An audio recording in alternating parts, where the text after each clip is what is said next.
Welcome to Winner Education. So friends, हम लोग पढ़ रहे हैं प्राचीन भारत का इतिहास और आज का हमारा विषय है ब्राह्मण साम्राज्य, जिसको हम सातवाहन वंश के नाम से जानते हैं। तो इससे संबंधित इंपॉर्टेंट एमसीक्यूज डिस्कस किए जाएंगे। फ्रेंड्स, एक बात और बता दूं कि जो हम प्राचीन भारत का इतिहास पढ़ रहे हैं वह सभी जो है टॉपिक वाइज पढ़ रहे हैं। तो आप जो है पिछले सारे वीडियो ज़रूर देख लें ताकि सारे टॉपिक आपके क्लियर होते जाएँ। तो चलिए शुरू करते हैं आज का अपना पहला क्वेश्चन। तो आज का पहला क्वेश्चन है, किसने सबसे पहले ब्राह्मणों को भूमि उपहार में देने की प्रथा शुरू करी थी? तो भूमि उपहार में देने की प्रथा सबसे पहले हमको देखने को मिलती है सातवाहन काल में। सातवाहन राजा ये खुद जो है ब्राह्मण साम्राज्य से संबंध रखते थे और जिसके चलते इन्होंने ब्राह्मणों को भूमि उपहार में देने की प्रथा शुरू की थी। बात करें सातवाहन वंश की, तो जो इनके निवासी हुआ करते थे, स्टार्टिंग में ये जो है महाराष्ट्र के निवासी थे। उसके पश्चात वहाँ पे शकों का आक्रमण होता है, जिसके पश्चात ये भागकर उनसे परास्त होकर चले जाते हैं आंध्र प्रदेश और फिर वहाँ ये कहलाते हैं आंध्र सातवाहन। और बात करें इनके समाज की, तो इनका समाज जो है वह मात्र सत्तात्मक था। तो इस क्वेश्चन से इतनी जानकारी मिलती है हमको। चलिए देखते हैं नेक्स्ट क्वेश्चन। नेक्स्ट क्वेश्चन है यहाँ पे, दक्षिणापथ पथ की जो है दक्षिणापथ पथ की जो है पदवी किसने धारण करी थी? तो दक्षिणापथ पथ की जो है पदवी धारण करने वाले थे श्री सतकर्णी फर्स्ट। दोस्तों, जो श्री सतकर्णी फर्स्ट थे, इन्होंने जो है 2 अश्वमेध यज्ञ पूर्ण किए थे, जिसके साथ ही एक राजसूय यज्ञ भी किया था और उसके पश्चात फिर इन्होंने सम्राट की पदवी धारण करी थी। तो ऐसा करने वाले दक्षिणापथ पद की पदवी धारण करी थी सतकर्ण प्रथम ने। चलिए देखते हैं नेक्स्ट क्वेश्चन। नेक्स्ट क्वेश्चन है यहाँ पे कण्व वंश होगा यहाँ पे। तो कण्व वंश की स्थापना किसने करी थी? कण्व वंश की स्थापना करने वाले कौन है? तो ऐसा करने वाले थे वसुदेव ने जो है कण्व वंश की स्थापना करी थी। बात करें वसुदेव की, तो यह जो है शुंग वंश के अंतिम शासक जो थे देवभूति, तो यह जो है उनके मंत्री हुआ करते थे और उन्हीं की ये हत्या कर देते हैं, जो कि शुंग वंश के अंतिम शासक होते हैं। तो शुंग वंश के बाद जो है उनकी हत्या करके ये जो है कर्ण वंश की स्थापना कर देते हैं। तो इस क्वेश्चन का राइट आंसर वसुदेव होगा। चलिए देखते हैं नेक्स्ट क्वेश्चन। नेक्स्ट क्वेश्चन है हमारा, सातवाहनों की जो है कार्यालयी भाषा क्या थी? तो सातवाहनों की कार्यालयी भाषा जो हमको देखने को मिलती है वह थी प्राकृतिक भाषा। प्राकृतिक भाषा का जो है यूज करते थे ये लोग अपने जो है कार्यालयी भाषा के रूप में। और बात कर लें इनके अभिलेखों की, तो जो अभिलेख मिले हैं उनमें जो है ब्राह्मी लिपि का हमें जो है प्रभाव देखने को मिलता है। ब्राह्मी लिपि जो है यूज हुई है। सातवाहनों ने सबसे पहले जो है शीशे के सिक्के जारी किए थे। सबसे मोस्ट इंपॉर्टेंट इस क्वेश्चन से हमें पता चलता है कि शीशे के सिक्के जारी किए थे सातवाहनों ने सबसे पहले। तो शीशे के सिक्के जारी करने वाले शासक थे सातवाहन। तो इस क्वेश्चन से ये जानकारी हमको मिलती है। चलिए देखते हैं नेक्स्ट क्वेश्चन। नेक्स्ट क्वेश्चन है हमारा, महाभाष्य के लेखक पतंजलि वह किसके समकालीन थे? तो सबसे इम्पोर्टेंट जो बात है यहाँ पे वो है कि महाभाष्य जो पुस्तक लिखी गई है उसके लेखक हैं पतंजलि। तो महाभाष्य पुस्तक के लेखक पतंजलि हुए और यह जो है किसके समकालीन थे? तो यह थे पुष्यमित्र शुंग के समकालीन थे। पुष्यमित्र शुंग के समकालीन थे। और जो पतंजलि ने यह रचना करी है, तो पतंजलि को हम जो है योग दर्शन का प्रतिपादक भी कहते हैं। और योग के प्राचीनतम उदाहरण जो है हमें सिंधु घाटी सभ्यता काल से मिलते हैं। सिंधु घाटी सभ्यता में जो है मोहनजोदड़ो से प्राप्त हुई पशुपत महादेव की मूर्ति जो है सबसे बड़ा उदाहरण है इसका।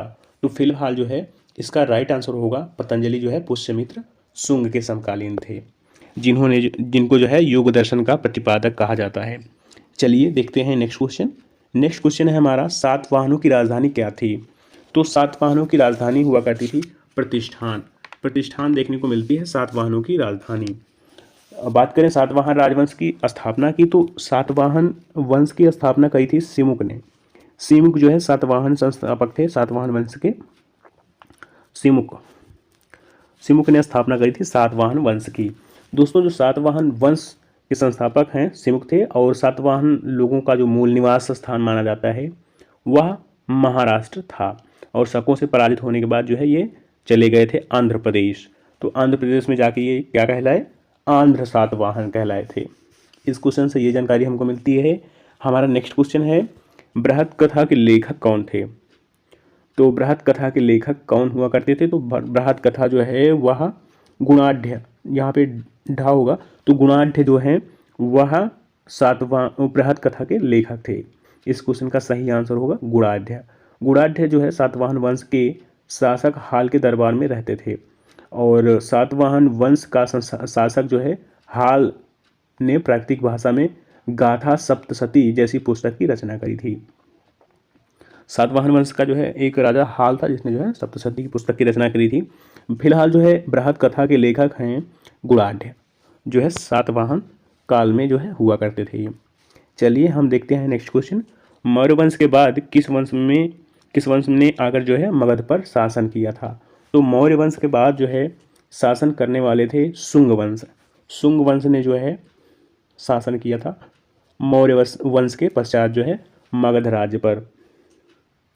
मौर्य वंश का शासन काल जो है बात करें उसकी, तो वह जो है 322 ईस्वी से लेकर 322 ईसा पूर्व से लेकर जो है 185 ईसा पूर्व तक रहा था।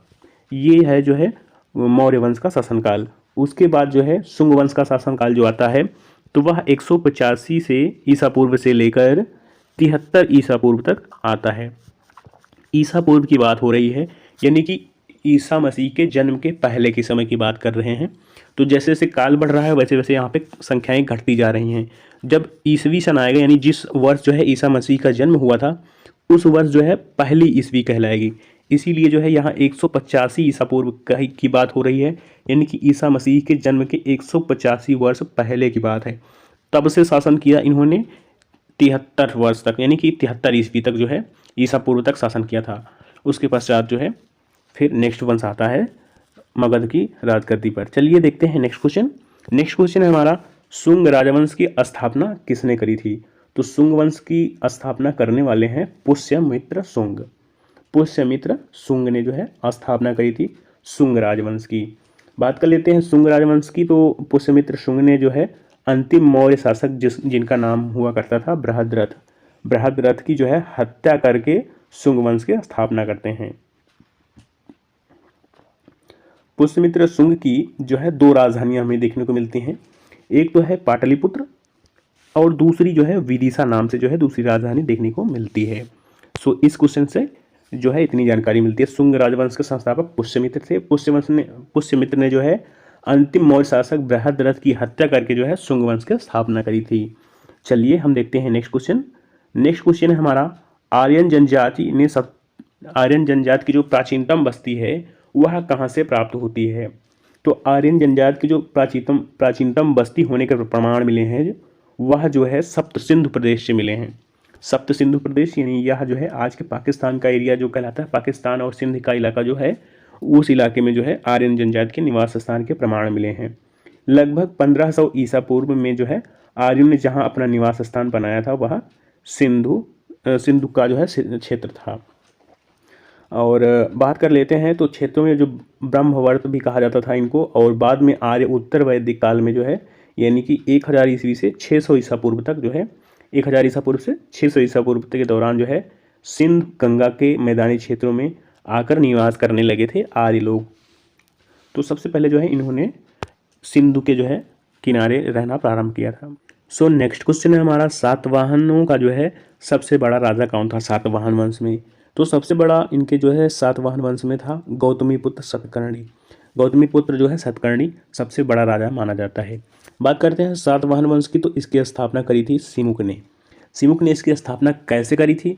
तो 60 ईसा पूर्व जो है इसने सुशर्मा की हत्या कर दी थी, और फिर जो है सुशर्मा की हत्या करके यह सातवाहन वंश की स्थापना करता है और अपनी राजधानी प्रतिष्ठान में स्थापित करता है।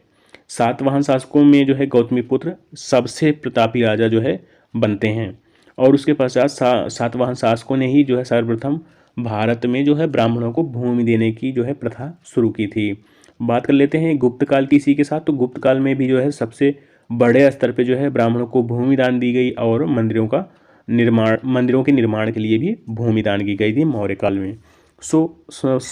इस क्वेश्चन से हमें जो है इतनी जानकारी मिलती है। देखते हैं नेक्स्ट क्वेश्चन। नेक्स्ट क्वेश्चन हमारा, भारत में मुगल शासन को खत्म करने का एक बड़ी जो है सीमा का श्रेय जाता है किसको? तो मुगल शासन को खत्म करने में सबसे बड़ा जो हाथ माना जाता है वह मराठाओं का माना जाता है। यानी मराठाओं का एक बड़ा योगदान माना जाता है मुग़ल शासन को ख़त्म करने में। बात कर लेते हैं भारत में मुग़ल शासन को ख़त्म करने की एक सीमा मराठाओं को जो है दी जाती है। नेक्स्ट क्वेश्चन हमारा, शुंग वंश के बाद भारत पर किसने राज किया? तो शुंग वंश के पश्चात जो है भारत पर राज करने वाला वंश था कण्व वंश। कण्व वंश ने जो है राज किया था शुंग वंश के पश्चात भारत पर। कर्ण जो शुंग वंश का जो अंतिम राजा है उसका नाम होता है देवभूति। अब नेक्स्ट क्वेश्चन है हमारा, मौर्यों के बाद दक्षिण भारत में सबसे प्रभावशाली राजा कौन था? राज्य कौन हुआ? कौन सा वंश सबसे प्रभावशाली हुआ मौर्यों के बाद? तो मौर्य साम्राज्य के बाद जो है सबसे शक्तिशाली जो हमको देखने को मिलता है वह देखने को मिलता है सातवाहन वंश। तो इस क्वेश्चन का राइट आंसर होगा सातवाहन वंश। चलिए देखते हैं नेक्स्ट क्वेश्चन। नेक्स्ट क्वेश्चन हमारा, सिमुक निम्न में से किस वंश का संस्थापक था? तो सिमुक ने जो है स्थापना करी थी सातवाहन वंश की। सातवाहन वंश के स्थापना करने वाले थे सिमुक। तो इस क्वेश्चन का राइट आंसर होगा सिमुक सातवंश के संस्थापक थे। तो ये था हमारा आज का वीडियो जो कि सातवाहन वंश से संबंधित था। नेक्स्ट हम पढ़ने वाले हैं भारत में यवन राज्य एवं कुषाणों का जो है क्या जो है प्रभाव रहा, उसके बारे में देखेंगे नेक्स्ट वीडियो में। थैंक्स फॉर वॉचिंग, मिलते हैं नेक्स्ट वीडियो में।